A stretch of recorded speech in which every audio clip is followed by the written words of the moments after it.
Oi, gente! Essa é uma aula sobre José Lins do Rego, um dos mais produtivos escritores do modernismo brasileiro. Lá na fila do pão, o José Lins do Rego vai ficar na segunda fase do modernismo, a geração de 30. Ele era um escritor paraibano, então fez parte ali do grupo dos regionalistas de 30. E é um escritor muito produtivo, ele só vai perder para o Jorge Amado.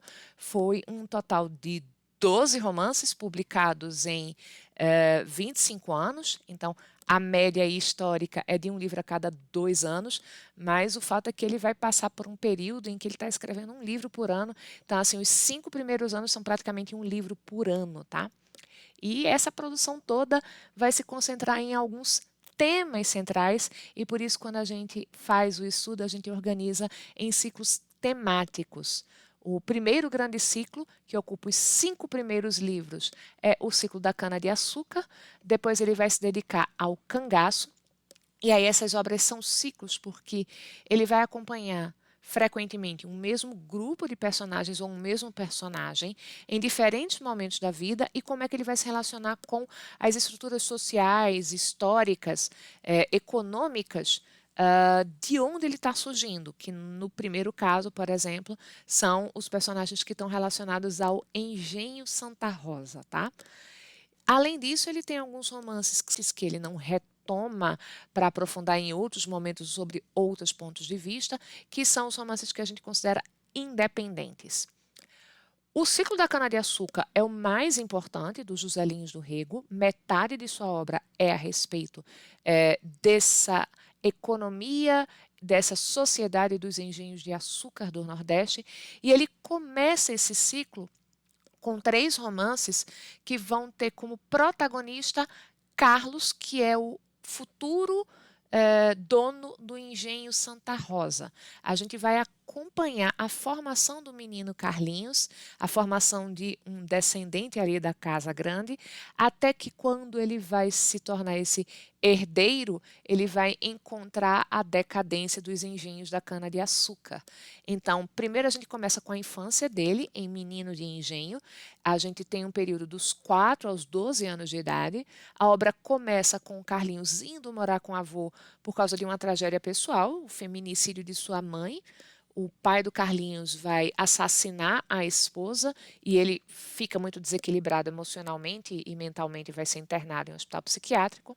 E aí Carlinhos fica aos cuidados de uma tia e aos cuidados do avô, mas muito solto nesse engenho. E isso vai trazer algumas consequências. Aos 12 anos de idade, o Carlinhos ele tem, por exemplo, já uma vida de buscar prostitutas. E isso vai fazer com que o avô, por exemplo, estabeleça que não, esse menino precisa ser corrigido, esse menino está muito solto por aí, e ele vai ser enviado então para um colégio interno, que é a grande trama ali de Doidinho. Inclusive, chama a atenção que o próprio Zé Lins do Rego faz uma conexão e uma comparação entre a obra que vai vir, que vai ser Doidinho, com o Ateneu do Raul Pompeia. São 2 obras em que a gente tem esse menino ali nos seus 11, 12 anos sendo enviado para o colégio interno, mas o José Lins do Rego vai pontuar a grande diferença entre os personagens e, portanto, a experiência que eles vão ter. Olha só o que ele diz nos parágrafos finais de Menino de Engenho. Eu não sabia nada. Levava para o colégio um corpo sacudido pelas paixões de homem feito e uma alma mais velha do que o meu corpo. Aquele Sérgio, de Raul Pompeia, entrava no internato de cabelos grandes e com a alma de anjo cheirando a virgindade. Eu não. Era sabendo de tudo. Era adiantado nos anos que ia atravessar as portas do meu colégio. Menino perdido, menino de engenho. Então, ele, por um lado, não sabe de nada, porque academicamente os estudos dele foram muito falhos. Ele queria a liberdade ali de correr pela fazenda, tem toda uma imagem muito idílica do engenho de açúcar, que depois vai ser contraposta quando o Zé Lins do Rego retomar o ciclo numa outra perspectiva, que vai ser de outra infância. Mas é isso que o Carlos sente, assim, que ele tinha essa liberdade muito grande que ele perde toda essa liberdade quando ele vai para o colégio interno. Então, Doidinho é ele lutando contra essa perda da liberdade, mas não vai ter jeito, ele vai para o colégio interno, ele vai se formar bacharel e só depois que ele se forma bacharel é que ele volta para o engenho, quando o engenho já é um banguê. Preste atenção nessa palavra porque a gente vai ver uma conexão muito grande de uma outra obra com esse livro, mas também com perspectivas diferentes. Segura aí.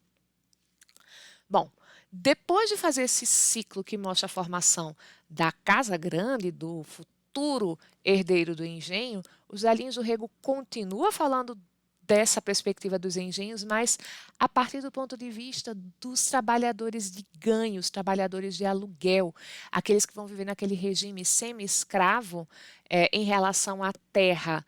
E aí ele também pega um menino, também pega uma infância, mas é a outra infância, a do menino preto pobre, filho de um desses trabalhadores de aluguel do engenho Santa Rosa, o moleque Ricardo.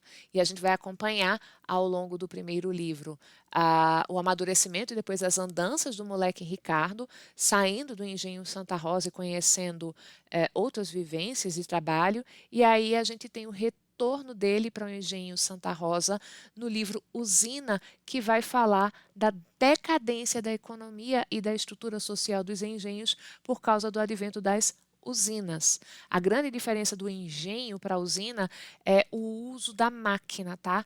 Os engenhos usavam a mão de obra braçal e a força animal para movimentar as moendas. Já as usinas usam força mecânica. Então, a chegada das usinas muda totalmente as estruturas sociais e econômicas daquela região. E Banguê, como eu tinha anunciado, para você prestar atenção nesse nome, Banguê fala sobre essa decadência. O nome Banguê é o nome da padiola, aquela aquela espécie de rede que vai ser levada numa vara pelos ombros dos trabalhadores, que inicialmente era o nome dessa padiola que era usada para levar o bagaço da cana para a bagaceira. Então, você tirava ali da área que estava moendo e levava para um local específico para esse despejo desse produto final, desse subproduto, que era a bagaceira. Mas também Banguê começou a ser chamada a mesma padiola, só que para levar o corpo das pessoas mortas quando elas iam ser enterradas. Então, o título desse terceiro livro dos Zelinhos do Rego fala sobre esse transporte de uma coisa que está morta. E o que morreu são os engenhos, o poder dos coronéis, senhores de engenho.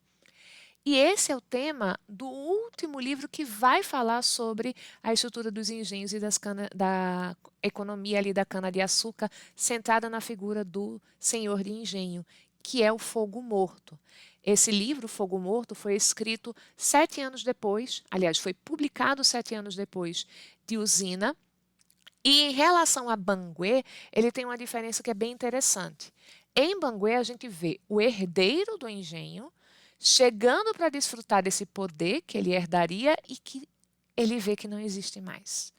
E que esse poderio econômico também se perdeu por causa das usinas. Já em Fogo Morto, não apenas o engenho está decadente, é um engenho que não produz mais, um engenho de fogo morto, em que o fogo não se acende mais ali para fazer a queima da cana, mas também os seus 3 grandes protagonistas. Ao invés de a gente ter um jovem ou alguns jovens, a gente tem 3 homens maduros, idosos, que perderam um poder que eles às vezes nem percebem que talvez não tivessem em algum momento.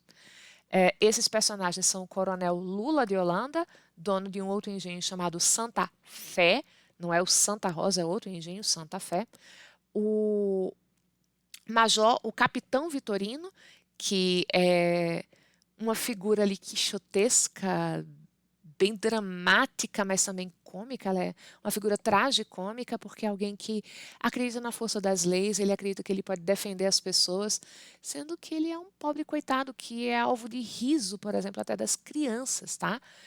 E o mestre José Amaro, que é um artesão que trabalha com couro e que já teve uma importância ali na região, mas que nesse momento ele está decadente, inclusive do ponto de vista da sua saúde física e mental. Aliás, todos ali têm alguma questão de saúde mental envolvida em algum momento. É um romance, gente, fantástico, riquíssimo. É considerada a obra-prima dos José Lins do Rego e eu recomendo muito a leitura de Fogo Morto para você. Para a gente finalizar o estudo do autor, deixa eu te apresentar quais são as outras principais obras. As duas do ciclo do cangaço, que são o Pedra Bonita e o Cangaceiros.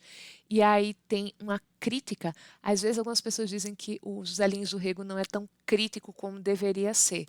Talvez os 3 primeiros romances, mas quando ele vai tornando essa obra cada vez mais volumosa e complexa, ele atinge criticidades muito interessantes. E esses 2 romances, eles são muito atuais. Olha só essa declaração que a gente vai encontrar neles. Quando não tem seca, tem soldado. Quando não tem soldado, tem cangaceiro. Essas 3 coisas estão colocadas ali como sinônimos na vida do sertanejo. Os soldados que deveriam combater a violência dos cangaceiros e deveriam proteger a população são apresentados como tão violentos quanto os cangaceiros e quanto a seca, tá? E a gente tem também o ciclo que a gente chama de independente, né? E aí as principais obras vão ser Pureza, que vai ter ali como um fio condutor a construção de uma ferrovia, mas vai voltar, por exemplo, o tema do feminicídio aqui. Riacho Doce, que foi adaptado inclusive para uma minissérie da Globo, acho que nos anos 90, que fez bastante sucesso. Água Mãe e Eurídice são algumas das obras que vão compor o ciclo independente. Delas, a mais importante seria o Riacho Doce, por conta dessa adaptação, porque foi uma obra muito lida, muito popular, mas os mais importantes, os elementos aqui que você tem que realmente conhecer do José Lins do Rego, são os livros do ciclo da cana-de-açúcar, especialmente Fogo Morto. Se concentra nessa obra, lê essa obra, você vai apreciar um livro fantástico da literatura brasileira e vai conhecer o mais essencial desse autor. Eu espero que essa videoaula tenha ajudado você. Bom estudo, um beijo, até a próxima!